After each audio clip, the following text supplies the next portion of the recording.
Hi, historians. Today we are going to look specifically at the American West and the role that this region, or section as it was called in the 1860s, the role that it played in the marching towards American Civil War.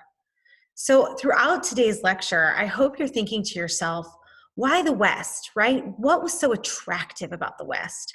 What was so special about the West, at least in the opinions of the many Americans who viewed the West as something uniquely American and special for their purposes? Why was it so important? Why was it in fact so important that it led to the outbreak of civil war, in which Americans were willing to kill each other over the future of this region? Throughout the day, we're going to be talking about the West, and we're going to be investigating not just the role of the West and the historical moments that occurred in this section. We're also going to be talking about the interpretations that Americans had of the West. What was it? What did it represent to them? So would you believe me if I told you? Okay, I want you to hear these three statements and decide yes or no. Do you believe me, right? Would you believe me if I told you that the West is more important to us here in the Southwest than anything else we've covered in this class so far? And by this, I mean that the history of this region is more important than any other aspect of American history that we've covered so far. Would you believe me? Yes or no? Would you believe me that the West is the most relevant region in American history? Yes or no? And would you believe me if I told you that the West is the most significant aspect of America coming into its own as a nation? Yes or no? How about these more simple, straightforward statements? Would you agree with me if I told you that the West caused the Civil War? How about if I told you that the West resolved the Civil War or didn't really matter? Which one of these statements do you think is most true? Which one of these statements do you think is least true? Pause the tape and answer on your own. Maybe write an answer, draw an answer, however you feel comfortable. Pick one of these statements and tell me, do you agree with me, yes or no? Why or why not? Pick any one of those three. Do you agree? Why or why not? Welcome back. Now, before we talk about the history of the West, we have to agree upon some defining features, including where. Where is the American West? Where does it begin? Where does it end? When I say the West, what do you automatically think of? So here's a map. What do you think of? Which area do you believe represents the West? Some people believe that the West starts right around the Rocky Mountains. So it kind of comes down this way, right? All the way into Mexico. And that really everything west of the Rocky Mountains constitutes the West. Some people believe that it's either the Mississippi or Missouri rivers that constitute the West. They might believe that it's one of these rivers that represents the West, all on the other side of that portion of America. But what about places like Texas, right? Is Texas in the West? And if so, is the whole of Texas in the West? Or Oklahoma? Is Oklahoma in the West? How about further north? Do we count the Dakotas, north and south? Or Minnesota or Iowa, Montana? Do we count Oregon and Washington? What about over here by Ohio? At one point in time, Ohio was very much considered the West in American history. Or could it be west of the Appalachians? What is it that creates in your mind the West? As I was pointing out all these geographical features, you were likely saying yes, no, or maybe. Well, why? What are the characteristics that make it a yes, and what are the characteristics that make it a no? For the most part, depending on who you are, historians generally kind of identify the Intermountain West as a portion of the West. We also tend to identify parts of the Pacific area. We'll kind of like that, yeah. And there's parts of Texas that count. Maybe, I'm gonna undo that. Here, maybe, right? Maybe parts here too. So when you start to think about these colors that you see on the map, typically the characteristics that come up when we talk about the West and where the West is have to do with aridity, right? The West is a very dry place. It is not humid and damp like the East Coast. We might think about the people who lived here, lots of Native American tribes who considered this area home. We might think about the types of Americans who live out here, modern day white Americans or Latinos or African American Americans, right? We might be thinking about the people who populate the West then and now. And what I can tell you for sure is that where is the West, that question is answered depending on what era of history you're discussing. So for today, we're going to look at different moments in American history and all the while map where was the West at the time and why would that matter? Before we begin, Americans in 1890, this is in the years following the Civil War, began to talk about the West as if it was this unique American space, a region unlike any other in the world, where Americans went from sort of kind of aloof European and transformed into rugged individuals of the Americas. In this particular drawing, you have two different images. One is meant to denote European sensibilities. And for example, all these tools this guy has, right? This is sort of European old world. His military uniform, right? He looks like he has quite an allegiance to the crown. You might also see things like the fence posts, right? The agricultural spaces that were carved out and claimed. But what Americans believed was that the West is what made them special. Men are the center of this image as well, but they're significantly smaller.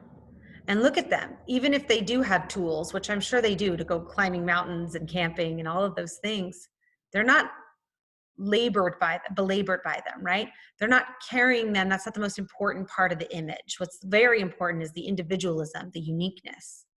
And in fact, it's this image of wide open space that seems to be the most important part of being an American living in the West. That not only is the space incredible and special and unique, but that will transform you into somebody heroic who can stand on mountains and linger on cliffs, right? This is a unique aspect of American identity in the late 19th century.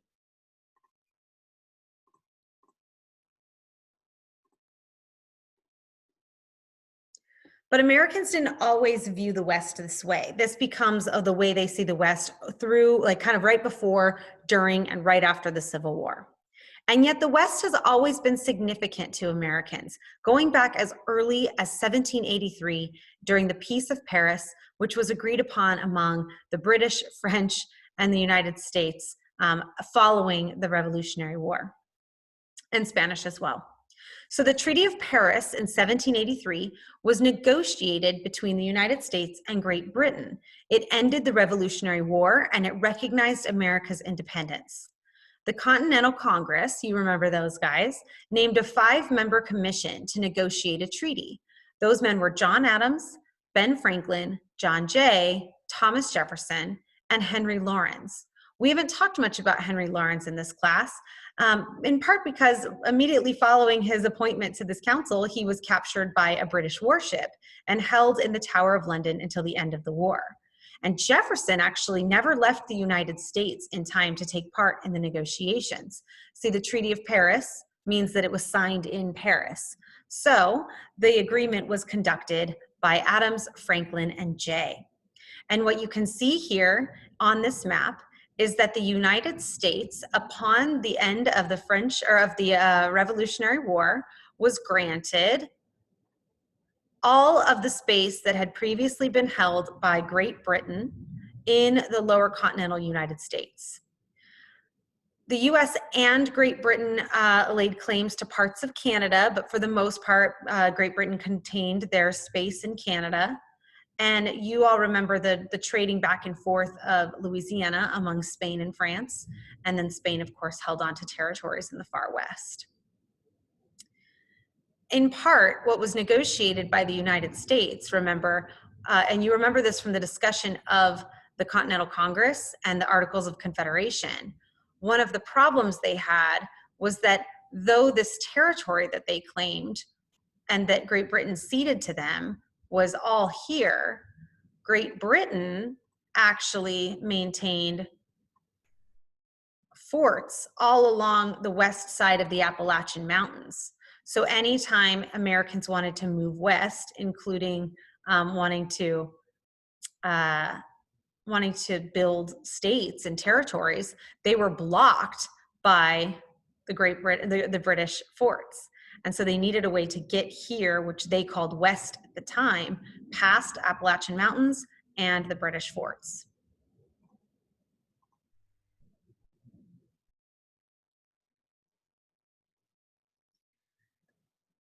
And then the West shifts again, right? You can begin to see over here where it's light blue, you can begin to see that the United States found a way to get past those British troops. They found a way to expand into their held territories.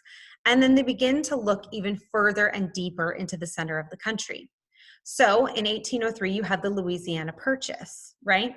And I've told you some of this story, but I want to reiterate it. The United States bought 828,000 square miles of land from France in 1803. The French controlled this territory from about 1699 until 1762, when it became Spanish property because France gave it to Spain as a present. At that time, they were allies.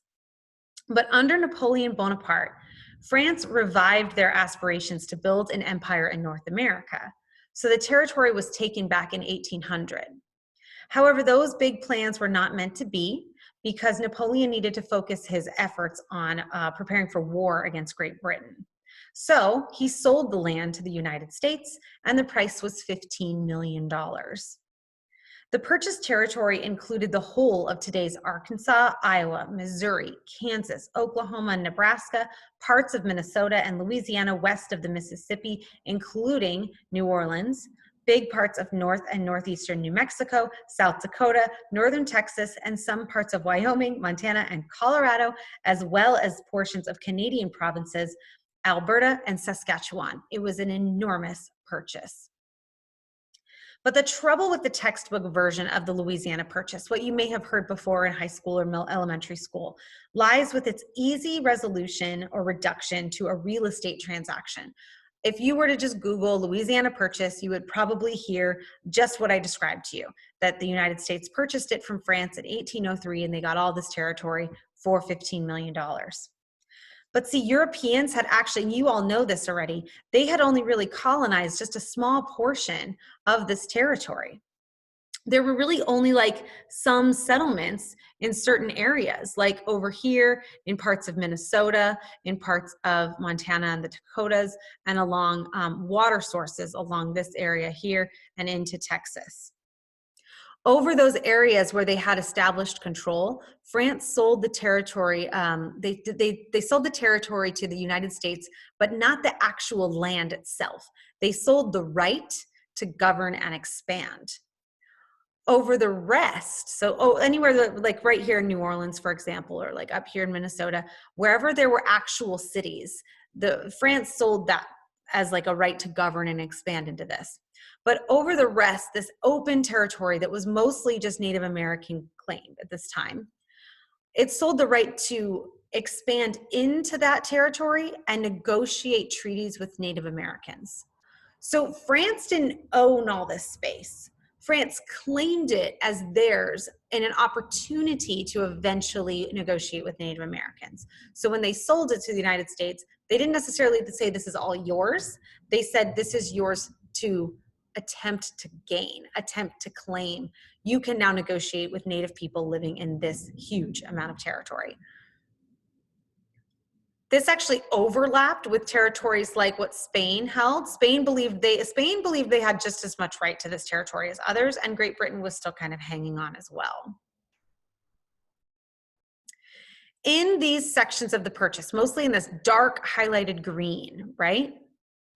The US acquired the exclusive right to invade or negotiate with indigenous inhabitants for control of their land, or to take it by force if they wanted, or buy it by contract. Spain and Great Britain were expected to kind of hold off as long as these rivers and these boundaries were respected by the United States. That becomes a problem down the road.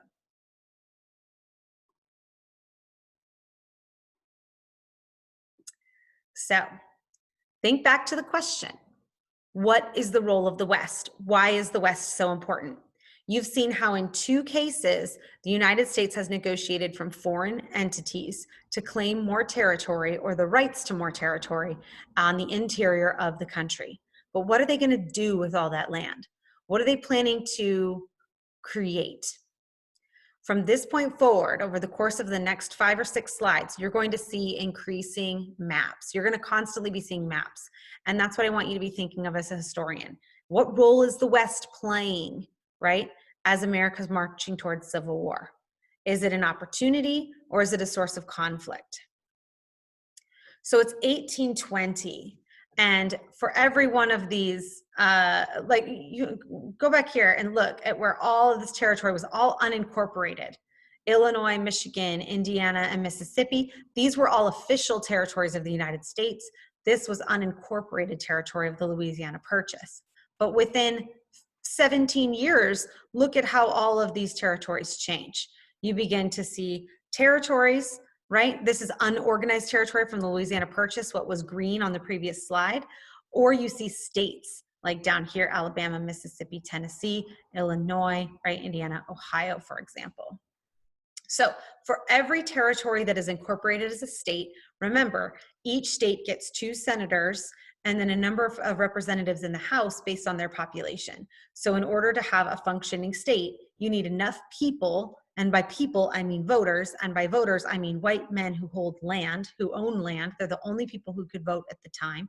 You need enough of them to be able to participate in Congress. That's essentially one of the foundational components of turning a territory into a state.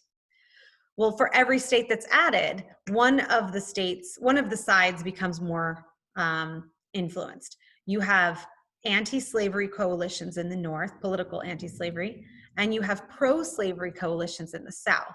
So no one wants to tip the scales in Congress on the part of the other side. They only want to add states that would be either pro or anti, depending on where they were. Well, we know that this is going to be a problem as unincorporated territory becomes added into the United States. So Congress comes up with a plan, and they called it the Missouri Compromise of 1820. In an effort to preserve the balance of power in Congress between slaveholding and free states, the Missouri Compromise was passed in 1820. It admitted Missouri as a state. That's up here. Do you see this one lone blue state here near the orange and green? And Maine as a free state. So these 2 were admitted at the same time in 1820. Furthermore, there was a plan put in place that from now on, after Missouri, right, that any new state that was admitted into the Union had to follow along this line here, 3630 parallel, also sometimes called the Mason-Dixon line, from now on, states would be admitted as either slaveholding or free, depending on their geographical location. Prior to 1820, slave state or free state, the decision was made by the people applying for statehood. So in 1854, so just about 34 years later, this decision was repealed in the Kansas-Nebraska Act. And 3 years after that, it was declared unconstitutional.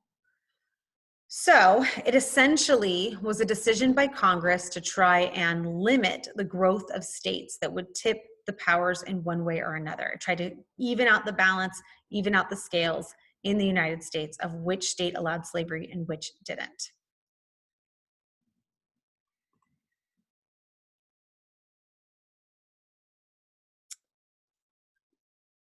Okay, the role of the West. Remember, what role is the West playing? Previously, we saw that it's playing a significant role in how states are being added to the country, right? Every person's trying to find ways, or every politician's trying to find ways to gain more power through unincorporated territories.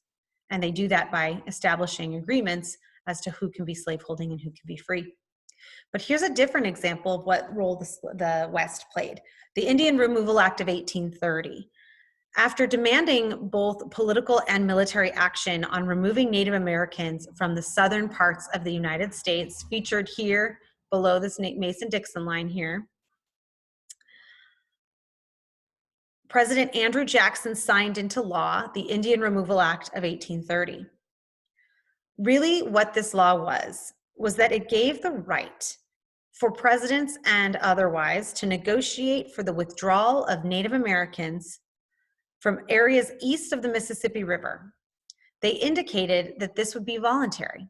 So it gave the president the freedom to negotiate with Native people living east of the Mississippi because Southern planters wanted access to this fertile land, right? And it gave the president the right to do that negotiation on their behalf. It was supposed to be a voluntary agreement that Native Americans who wanted to move west could be motivated or inspired to move west.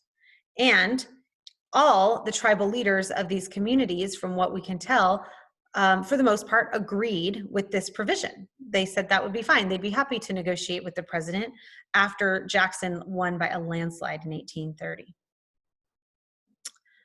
It is generally acknowledged that the act, however, spelled the end of Indian rights to live in those states under their own traditional laws.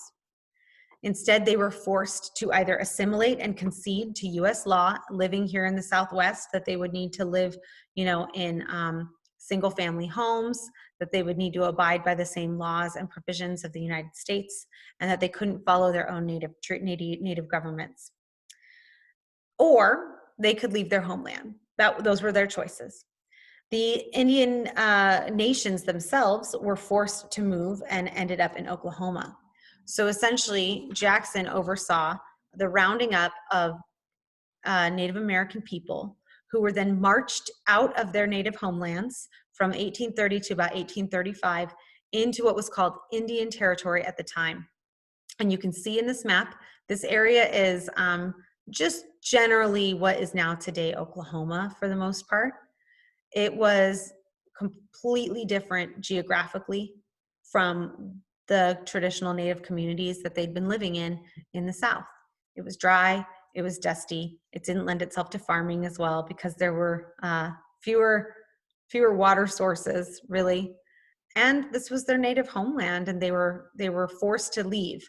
And then the federal government laid claim to that territory. Everything that's here in blue became owned by the federal government, and they then sold it at a very cheap rate to Southern planters who expanded their agricultural empire using slavery.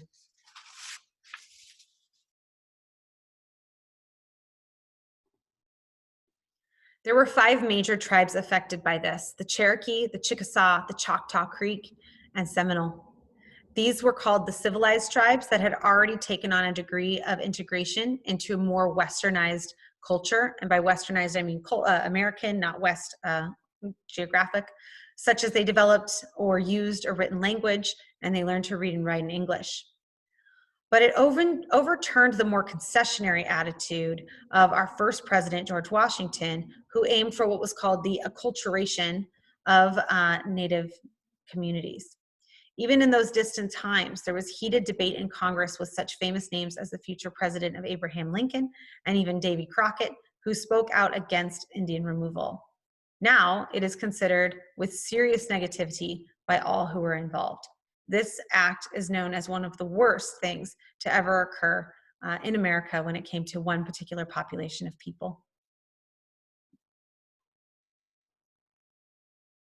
You've all heard about Manifest Destiny, but it was the genuine belief. It was a marketing campaign for sure, but it was a true belief on the part of white Protestant Americans who believed it was their God-given right, but also their duty to expand the nation west, to help civilize the geography, the terrain, and the people living here. It was appropriated by people like President Polk, who was an expansionist and wanted America to claim as much territory as possible. Therefore, he capitalized on the marketing claim and on the belief of white Protestant Americans that it was Americans' call, America's duty to expand into the West. What it really was a new kind of rhetoric for imperial expansion. Think back to the very beginning of the semester when we talked about European colonies and how different countries, you know, the Dutch, Great Britain, the French, or the Spanish, how they all had different approaches to colonization, and that what they were doing was building their empires. They were going out to the Americas for extraction of resources and the expansion of territory because that made them wealthier. The United States, as they began to expand into the West, they were doing the exact same thing, but they used the concept of manifest destiny as an excuse in many ways, or as a rallying cry to pretend or convince themselves that they were doing it for the betterment of the world, that they were doing it on the behalf of the savage people living in the West who needed to be civilized. This was rhetoric used to justify empire building. All right, the Texas Revolution. We will talk about this more in depth in the coming days. But this was a period of time when the West played a very prominent role in the future of the country. During the Texas Revolution, a convention of American Texans met in Washington on the Brazos and declared the independence of Texas from Mexico. Texas at the time was claimed by Mexico, not by the United States. It was not considered part of the Louisiana Purchase for the most part.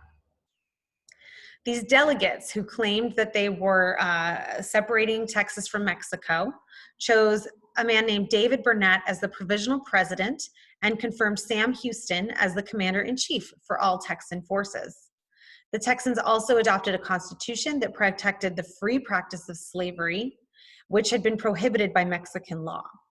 Remember back at the beginning of the semester when I taught you that race was used to justify slavery because Americans believed that it was a marker of Christianity or not Christianity, and that the Bible indicated that Christians do not enslave other Christians. Well, the Mexican government embraced that very concept. And so they outlawed slavery because they believed that Christians should not enslave other Christians. Well, one of the main reasons that Texas decided to secede from Mexico was to protect the future of slavery. This area right here, where you see the Texas boundary is claimed by Texas, that's kind of green, including this yellow area, which is also part of Texas claimed by Texas. It was deeply agricultural, tons of water, it's very humid, lots of open land, and look how close it is to Arkansas and Louisiana, right? The expansion of slavery into Texas was a very hot topic in 1835. Meanwhile, as this is happening in San Antonio, the Mexican general Antonio Lopez de Santa Anna's siege of the Alamo continued, and the fort's 185 or so American defenders waited for the final Mexican assault. So these are all the things that are happening here in Texas, which I said we'll talk about a little bit more in the coming days. But ultimately, Texas wins, and they negotiate with Mexico to be allowed to secede from Mexico as long as they do not join the United States. That's one of the main provisions of the agreement with Mexico. So Texas is its own little republic from 1836 until 1845. There are two basic generalities is that, well, three actually, they allow slavery. They're not, they've agreed to not join the United States. And the people, many of whom living in Texas who have been there for generations, don't necessarily consider themselves Mexican, and they don't really consider themselves American. They believe themselves to be Tejano, right?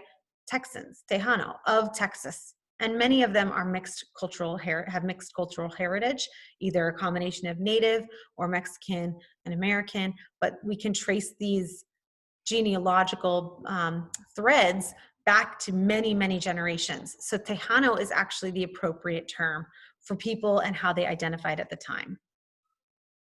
But of course, very soon after Texas becomes its own country, they're actually incorporated into the United States of America.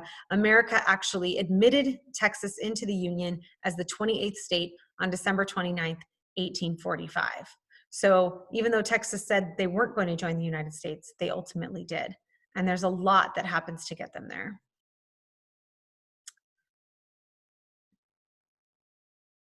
So when we talk about Texas in the coming days, you're going to learn a lot about the role of this little jagged line.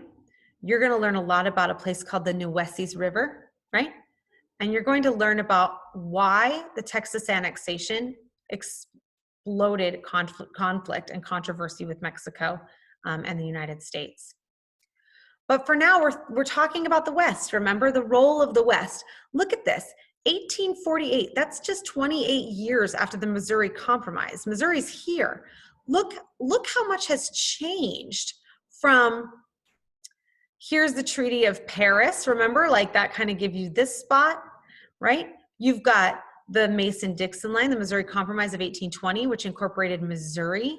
You've got the Indian Removal Acts of 1830, which incorporates Oklahoma, and the Louisiana Purchase of 1803, which incorporated all this unorganized territory. So all of this space has been carved up at this point. It's pretty fascinating that this is what comes down in 1848. The Treaty of Guadalupe Hidalgo, which was signed on February 2nd, 1848, ended the Mexican-American War in favor of the United States. We'll be discussing the Mexican-American War at length. The war had begun almost 2 years earlier with a territorial dispute over, you guessed it, Texas, right? The treaty added an additional 525,000 square miles to the United States. That's this area in red, including the following land, which makes up all or parts of modern-day Arizona, California, Colorado, Nevada, New Mexico, Utah, and Wyoming. Mexico also gave up all of its claims to Texas and recognized the Rio Grande as the southern border for America. What is the role of the West? How in the world is the West getting us to the expansion of slavery and the outbreak of civil war? The West, the Compromise of 1850.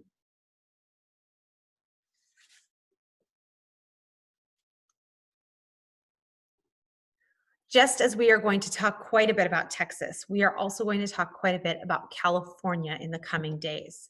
But remember, 2 years prior, in 1848, the United States claimed this whole territory in red, and when Mexico essentially gave it over to them as penance for losing the Mexican-American War. So just 2 years later, something big is about to happen. Any guesses as to what is happening in California in 1850? And I'll give you a guess. I'll give you a hint. One of their major NFL football teams is named for what occurred in California between the years of 1848 and 1850. Okay, if you guessed the 49ers, you got it. The gold rush of 1849 to California. So just 1 year, actually within the year, of Mexico giving up all this territory to the United States, gold is discovered in California. Now, I'm going to start toggling back and forth between maps a little bit here and there, just to show you kind of where we were and where we are now. But before I do, I want to remind you, remember this line, the 3630 parallel, that was part of the Missouri Compromise of 1840, or 1820 rather, that included Missouri and Maine? Do you remember that law that we discussed just a few minutes ago? Well, you can see this line halts right here on the edge of New Mexico and what later becomes Arizona. But New Mexico Territory is sort of the name for this area for the next like 70 some years. Well, here's what happens.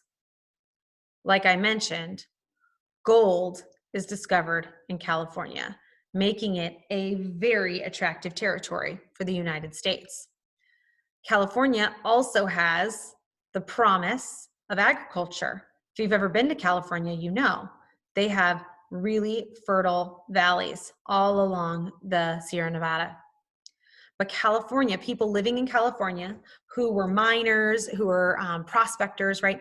They did not want slavery in their state. And having watched what Texas had just gone through, they decided to apply for statehood without ever being called a territory, without going through the steps of being a territory. They applied to be admitted as a state in 1850 outright. And of course, the United States wanted to admit them because all of that gold, right? All of that gold, plus the promise of the West Coast. Manifest destiny, baby. Remember, Americans are called to the Pacific from sea to shining sea, and California is their next step. So how do we get there? How do we admit California as a free state when we have this agreement here that says that we can't admit people as a state unless we balance the scales? California would have tipped the scales on the part of the free states. There would have been too many states that were free and not enough states that were slave. You would have had a 51-49 split instead of a 50-50. But California wasn't willing to be cut in half. And all that gold is through the entire state. So Congress creates a series of compromises. They agree on several provisions that will appease the South so that they can admit California as what's called the northern states at this point. So even though it's a western state, it's a free state, so it's considered a northern state. We will talk about those decisions at length as we discuss the outbreak of the Civil War.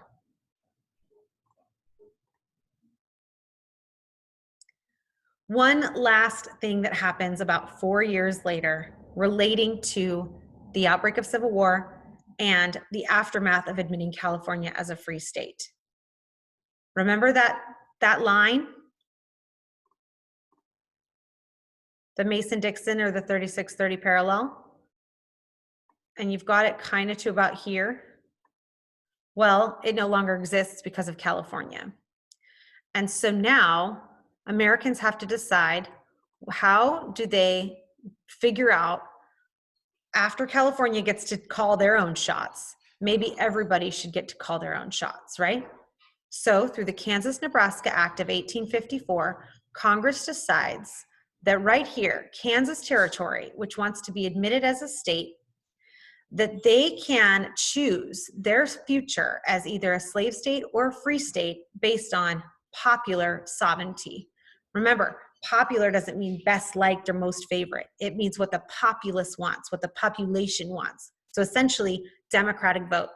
You as a person living in this state, and by you I mean a white male landholder, gets to determine the future of your state. Are you going to be a free state? Are you going to be a slave state? Right? The act essentially repealed the 3630 parallel condition of the Missouri Compromise of 1820, which prohibited slavery north of the Mason-Dixon line. Now, I want you to do me a favor.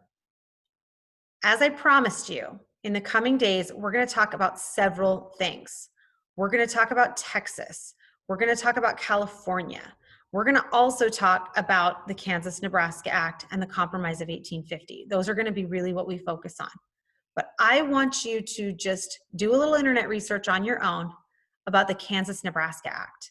What happened in Kansas and Nebraska in 1854 when Americans living in unincorporated territory were granted the right and the expectation to choose what would become of their territories when they were admitted as states.